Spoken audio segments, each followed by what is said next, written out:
जय हिंद। दो टूक में आपका स्वागत है। बिहार का नाम लेते ही गौतम बुद्ध याद आते हैं। बिहार का नाम लेते ही वर्धमान महावीर याद आते हैं। बिहार का नाम लेते ही विक्रमशिला और नालंदा याद आते हैं। विक्रमशिला और नालंदा ऐसे विश्वविद्यालय थे जिनका सारी दुनिया में सबसे ज्यादा गंभीर स्थान पढ़ाई के केंद्रों के रूप में जाना जाता है। वैनसांग यहीं आया था। बिहार का नाम लेते ही डॉक्टर राजेंद्र प्रसाद याद आते हैं। लोकनायक जयप्रकाश नारायण याद आते हैं। उसी बिहार में आज चुनाव हो रहे हैं। जितने नाम मैंने लिए और जिन जगहों के नाम लिए, ये सब अब इतिहास की चीजें हो गई हैं और बिहार के लोगों ने, ऐसा लगता है, इन्हें अपने दिमाग की दीवारों के ऊपर फूल माला चढ़ा करके कैद कर दिया है। इनके आदर्शों से बिहार के लोगों का कितना रिश्ता है पता नहीं, लेकिन राजनीतिक दलों का कम से कम कोई रिश्ता नहीं है। जितने नाम मैंने लिए और जितने केंद्रों का नाम मैंने लिया, इसमें एक नाम भूल रहा हूं मैं, चाणक्य का, सारी दुनिया को जिसने राजनीति सिखाई। इन सब ने किसी भी अपराधी को साथ लेकर के अपना नाम नहीं कमाया, अपना नाम नहीं बनाया, इतिहास में अपना स्थान दर्ज नहीं कराया। आज बिहार में चुनाव हो रहे हैं। सारे राजनीतिक दलों ने अपराधियों को टिकट देने में बढ़ चढ़ करके हिस्सा लिया। एक पार्टी थी जिसकी हम इज्जत करते थे, विचारधारा से भले ही किसी का मतभेद हो, पर भारतीय जनता पार्टी को हम मानते थे कि वो कम से कम अपराधियों को अपने से दूर रखेगी। हम ये मानते थे कि भाई भतीजावाद जैसी चीज भारतीय जनता पार्टी की संस्कृति का हिस्सा नहीं है। हम ये मानते थे कि भारतीय जनता पार्टी अनुशासन में रहेगी और उन बुराइयों से अपने को दूर रखेगी जिन बुराइयों से राजनीति आज गंदी मानी जा रही है। अफसोस, चुनाव के राजनीति के इस हमाम में आज अगर कोई सबसे ज्यादा नंगा दिखाई देता है तो भारतीय जनता पार्टी दिखाई देती है। इस चुनाव में किस राजनीतिक दल ने किसको और कैसे टिकट दिया, ये आपको बताएं। इसके पहले आपको ये बताना चाहेंगे कि कुल सीटें बिहार में 243 हैं। राजनीतिक दलों ने, सारे राजनीतिक दलों ने मिलाकर के जो उन लोगों ने शपथ पत्र दिए हैं उसके आधार पर 481 उम्मीदवारों को टिकट दिया है जिनकी पृष्ठभूमि आपराधिक है। मान लीजिए इनमें से आधे उम्मीदवार भी जीत जाएं तो बिहार विधानसभा में एक भी सीट उनके लिए नहीं बचेगी जिनका दामन पाक साफ है और जो दागदार नहीं है। आपको बताते हैं राजनीतिक दलों ने कैसे कैसे लोगों को टिकट दिए हैं। बिहार के चुनाव में अपराधियों का बोलबाला नजर आ रहा है। राजनीतिक दलों के कार्यकर्ता ठगे महसूस कर रहे हैं। जिन लोगों ने 5 सालों तक पार्टी के लिए खून पसीना बहाया, उन्हें दरकिनार कर बिहार में राजनीतिक दलों ने बाहुबलियों को टिकट दिया है। राजनीतिक दलों की दलील बस ये है कि उनके जीतने के चांसेस ज्यादा हैं। आइए ग्राफिक्स के द्वारा अब तक 4 चरणों के बाद आपराधिक मामलों में फंसे उम्मीदवारों का लेते हैं जायजा।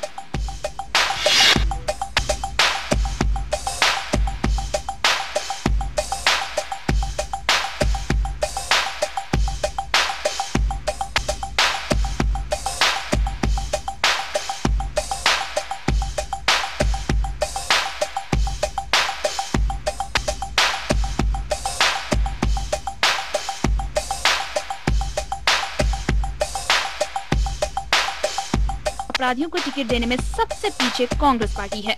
इसने 31% ऐसे उम्मीदवारों को टिकट दिया है जिनके खिलाफ अदालत में आपराधिक मामले चल रहे हैं। इन उम्मीदवारों में कुछ के खिलाफ हत्या का मामला है, कुछ के खिलाफ अटेम्प्ट टू मर्डर का केस, कुछ के खिलाफ चोरी और डकैती, तो कुछ के खिलाफ अपहरण और फिरौती के केस चल रहे हैं। इनमें ज्यादातर लोग ऐसे हैं जिनके खिलाफ एक से ज्यादा मामले हैं। मतलब ये कि इन उम्मीदवारों की पृष्ठभूमि ही आपराधिक है।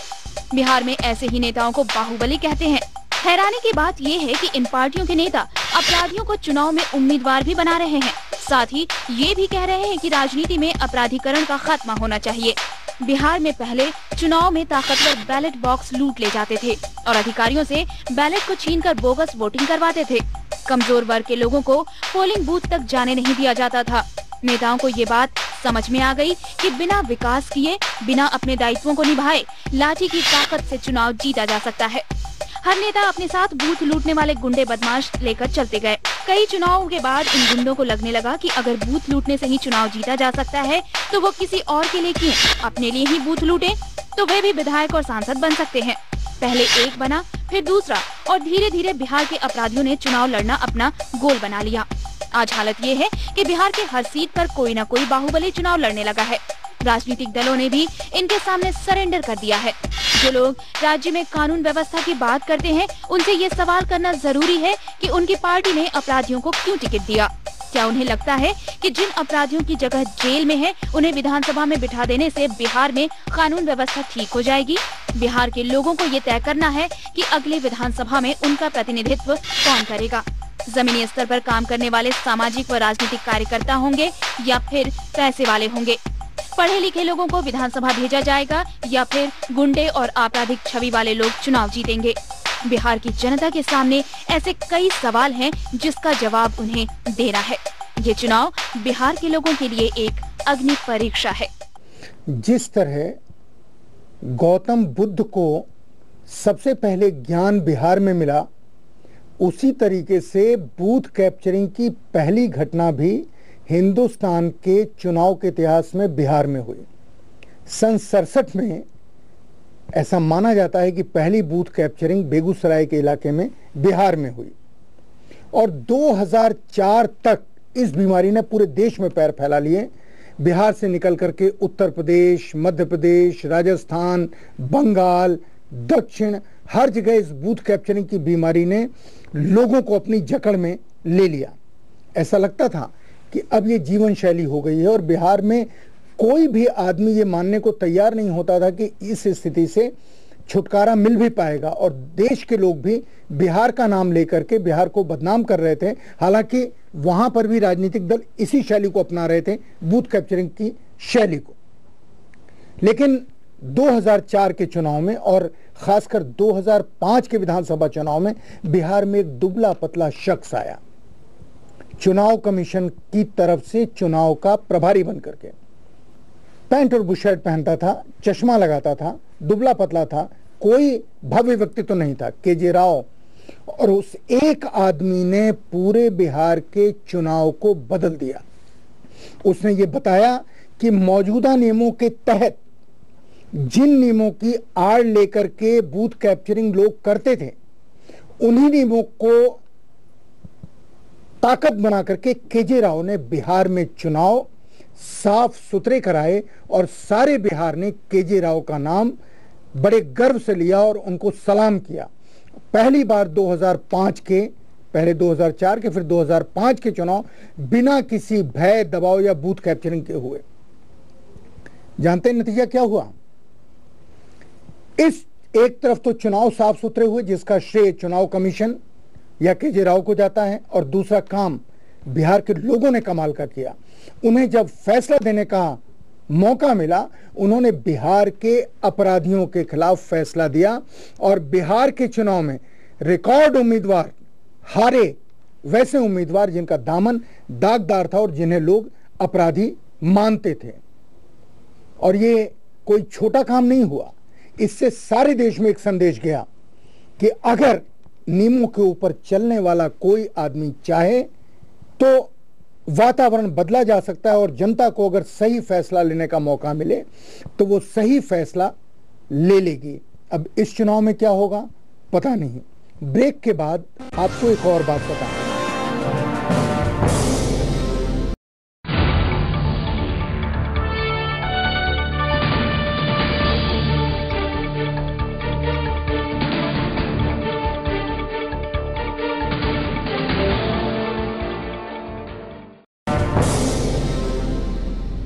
ब्रेक के बाद दो टूक में आपका स्वागत है।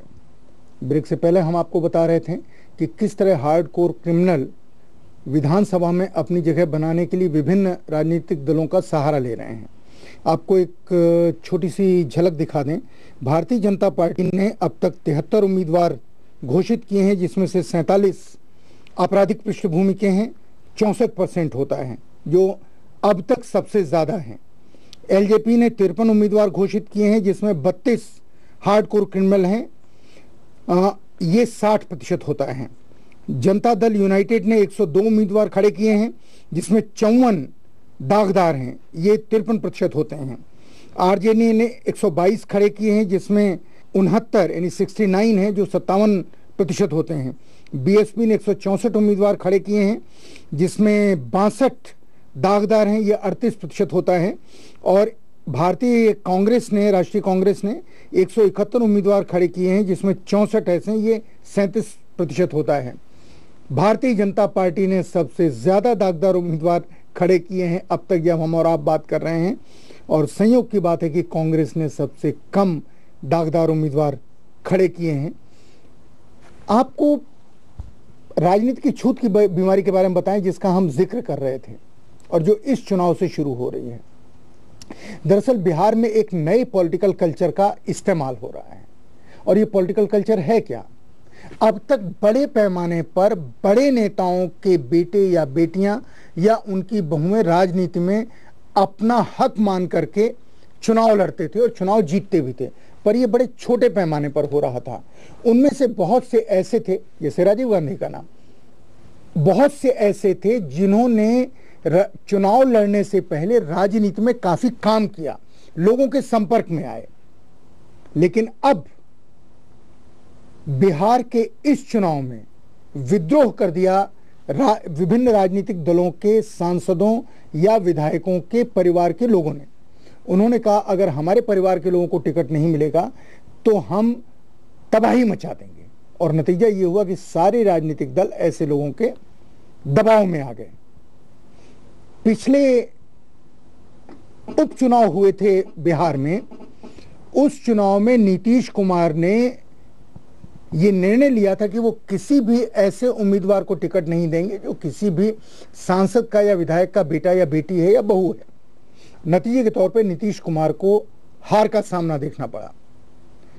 नीतीश शायद उस रिजल्ट से डर गए और अब नीतीश भी मजबूर होकर के अपनी पार्टी के काफी ऐसे लोगों को उन्होंने टिकट दिया है जिनके पिताजी या तो सांसद हैं या विधायक हैं।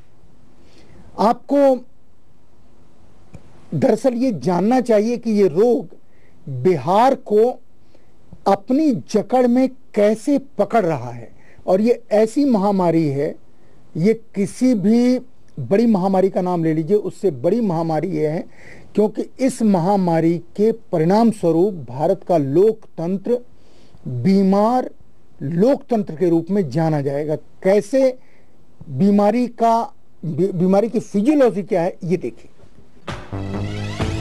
बिहार के चुनाव में खून का रिश्ता परिवारवाद, विचारधारा और पार्टी से ज्यादा महत्वपूर्ण नजर आ रहा है।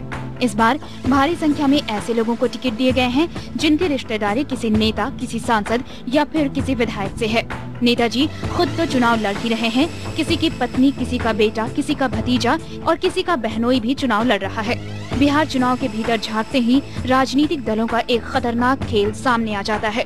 बिहार में ऐसे 40 से 50 नेता हैं जो अपने परिवार वालों और रिश्तेदारों को पार्टी टिकट दिलाने में कामयाब रहे हैं। परिवारवाद के जाल में हर पार्टी फंसी है। बिहार के नेताओं ने अपने इलाके में अपने परिवार के वर्चस्व को कायम रखने के लिए राजनीतिक दलों को ही बंधक बना लिया है।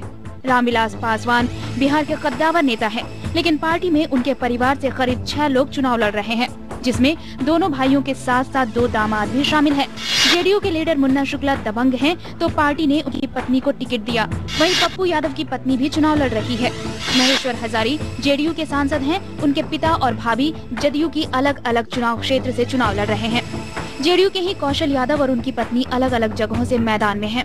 परिवारवाद का जोर इतना जबरदस्त है कि किसी नेता के रिश्तेदार को उसकी पार्टी टिकट नहीं देती है तो नेताजी दूसरी पार्टी से उसे टिकट दिलवाने में कोई कसर नहीं छोड़ते। बेगूसराय के जेडीयू सांसद मुनाजिर हसन की पत्नी को जब टिकट नहीं दिया गया तो वे अपनी पत्नी को आरजेडी से टिकट दिलवाने में सफल रहे। मुनाजिर हसन पहले मुंगेर से आरजेडी के सांसद रह चुके हैं। इसी तरह धर्मपाल सिंह आरजेडी से लड़ रहे हैं तो उनका भाई बीजेपी के उम्मीदवार हैं। आरजेडी के एक सांसद हैं जगदानंद सिंह, उनका बेटा बीजेपी के टिकट से चुनाव लड़ रहा है। आरजेडी के ही वरिष्ठ नेता रघुवंश प्रसाद सिंह के भाई कांग्रेस के उम्मीदवार हैं तो जेडीयू के सुशील सिंह के भाई आरजेडी के उम्मीदवार हैं। बेगूसराय के उपेंद्र सिंह एलजेपी के उम्मीदवार हैं तो उनका बेटा बगल के चुनाव क्षेत्र बछवाड़ा से बीजेपी के उम्मीदवार हैं। मतलब ये कि बिहार के नेताओं के लिए ये चुनाव अगली सरकार बनाने से ज्यादा अपने परिवार को फायदा पहुंचाने का जरिया बन गया है। इन नेताओं के लिए जनता का विकास कम, परिवार का विकास मुख्य एजेंडा है। प्रजातंत्र को मजबूत करने और उसे चलाने की जिम्मेदारी राजनीतिक दलों पर होती है। लेकिन बिहार चुनाव में जिस तरह के उम्मीदवारों को टिकट दिया जा रहा है, उससे लोगों का विश्वास उठता जा रहा है। ऐसे लोगों को टिकट दिया जा रहा है जो पैसे खर्च कर सकते हैं, जिनके पास विरोधियों को हराने का बाहुबल है। वैसे दलों में जो लोग सही हैं, जमीन से जुड़े हैं, जिन्होंने सालों साल अपना खून पसीना एक कर अपना दल बनाया है, उन्हें अनदेखा कर दिया गया है। यही वजह है कि हर पार्टी को अपने प्रतिद्वंदियों से ज्यादा अपने बागियों से खतरा पैदा हो गया है। अफसोस की बात यह है कि कोई भी पार्टी जनता की बुनियादी सवाल और आर्थिक सामाजिक मुद्दों का असर इस चुनाव में नहीं दिखा रहा है।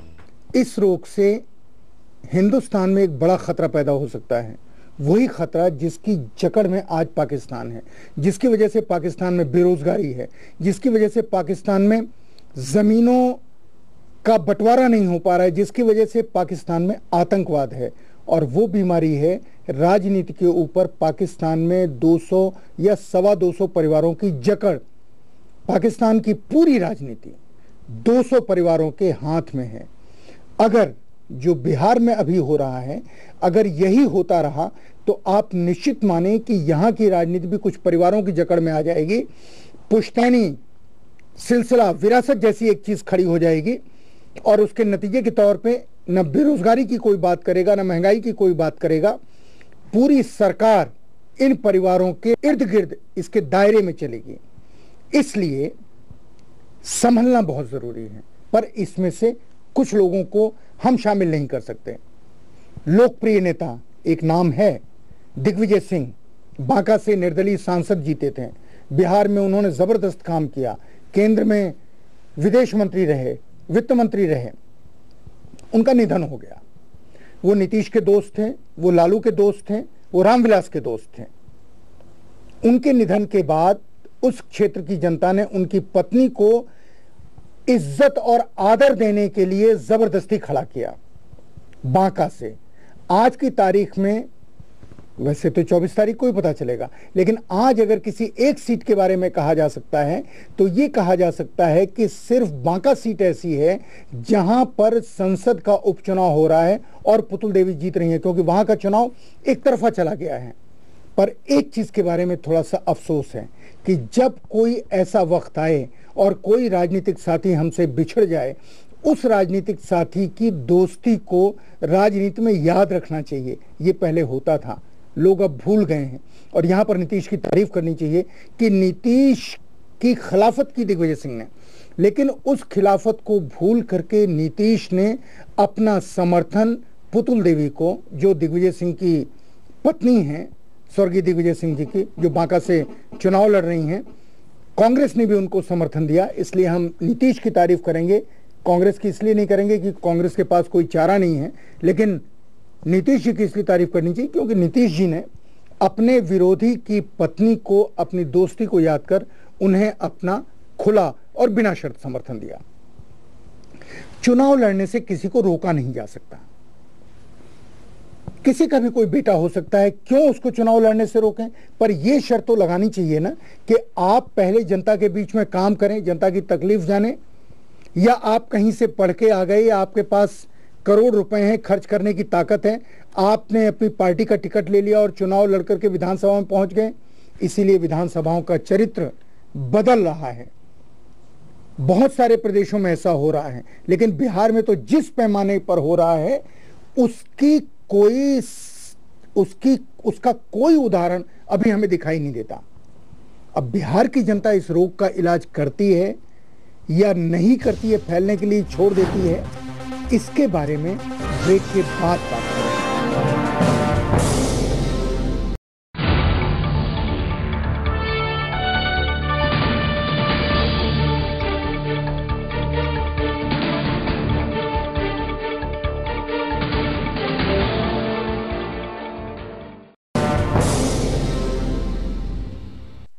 गौतम बुद्ध के बिहार में, चाणक्य के बिहार में, डॉक्टर राजेंद्र प्रसाद के बिहार में और लोकनायक जयप्रकाश नारायण के बिहार में इस बीमारी का क्या इलाज हो सकता है?